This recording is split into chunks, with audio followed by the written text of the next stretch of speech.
Terima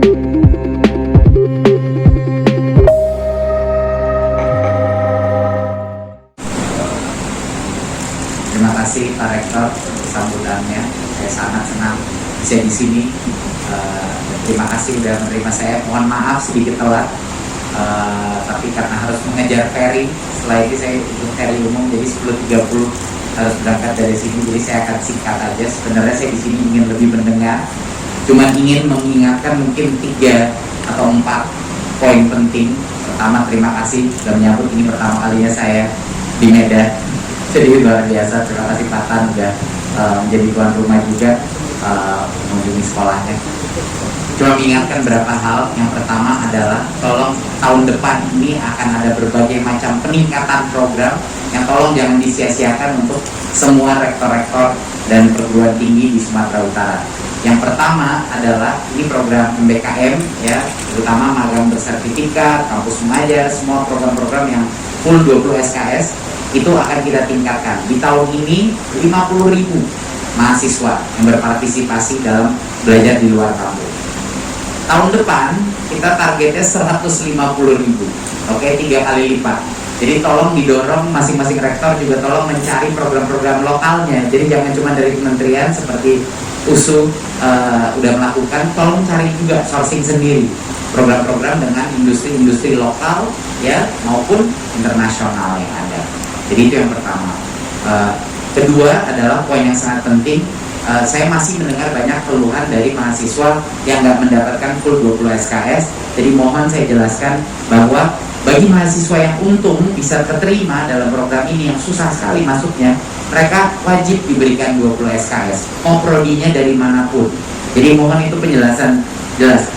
Kebijakannya itu 3 semester di luar prodi. Jadi lucu, saya suka tergelitik kalau ditanya, tapi kan nggak sama prodinya muridnya gitu ya. Memang ini tujuan kebijakannya adalah agar di luar prodinya. Jadi mohon bagi semua kepala prodi dan dekan untuk memberikan full 20 SKS karena masih aja mahasiswa yang komplain nggak diberikan. Lalu yang ketiga, tolong satu hal, kalau Bapak Ibu sudah mengetahui mengenai Kedereka, kita ada matching fund. Setiap rupiah yang diberikan perusahaan kepada universitas untuk riset terapan, inovasi dan lain-lain, itu ada dana padanannya. Jadi mereka bisa kasih 1M, Kemendikbudristek memberikan 1M juga. Nah ini luar biasa, ini akan meningkat hampir 5 kali anggarannya tahun depan. Jadi sekarang waktunya buru-buruan cari-cari dana dari pihak swasta yang ingin berkolaborasi, cari-cari dana dari pihak swasta yang ingin berkolaborasi dengan universitas Anda, mau itu industri lokal, industri dari Jakarta pun, siapapun yang mau berpartisipasi dalam riset terapan dan lain-lain, itu tolong diperencanakan dari sekarang karena anggarannya sudah kami siapkan. Jadi sekarang kan itu harus kompetisi ya. Jadi di platform Kedereka kita, bayangkan perusahaan menaruh berapa ratus juta, kementerian menaruh berapa ratus juta. Ini cara yang luar biasa, efisien dan efektif untuk meningkatkan daya kompetitif daripada universitas ya.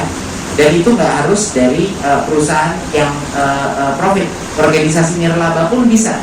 Jadinya kalau dari organisasi nirlaba yang mau ada project inisiatif lakukan. Dan rektor-rektor bisa membuat program-program matching fund itu,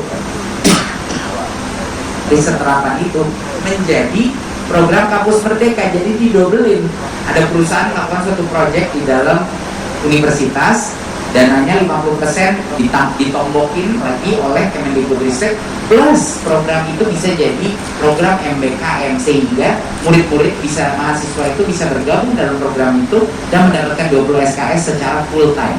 Jadi imersif. Jadi bayangkan semuanya nyambung Bapak Ibu programnya gitu. Jadi mohon ini dikejar. Dan tentunya competitive fund juga untuk riset yang fokus kepada green economy, blue economy, dan digital dan AI itu akan kita kerahkan tahun depan ya, karena sekarang Ristek sudah bergabung ke dalam Kemendikbud. Nah, jadi ini adalah 3 sumber pendanaan yang jangan disia-siakan. Yang pertama, sumber dana MBKM, jadi diperbesar programnya untuk anak-anak keluar dari kampus. Kedua adalah dana dari pihak swasta atau industri masuk ke kampus akan kita tombokin, dan itu pun bisa menjadi program MBKM untuk mahasiswanya ya. Dan yang ketiga adalah competitive funding dari sisi riset, fokusnya adalah green economy, blue economy, dan digital dan AI. Itu adalah 3 topik utama yang mau kita fokuskan ya untuk riset di tahun depan. Dan mohon bagi semua Ibu Bapak Rektor untuk menegaskan 20 SKS itu kalau keterima dalam salah satu program yang sudah di lampu hijaukan oleh kementerian itu wajib diberikan 20 SKS. Mungkin itu dari saya, dan ini dua-duanya ya untuk sekolah-sekolah universitas vokasi maupun juga akademik ya, programnya sangat mirip ya, mekanismenya jadi itu.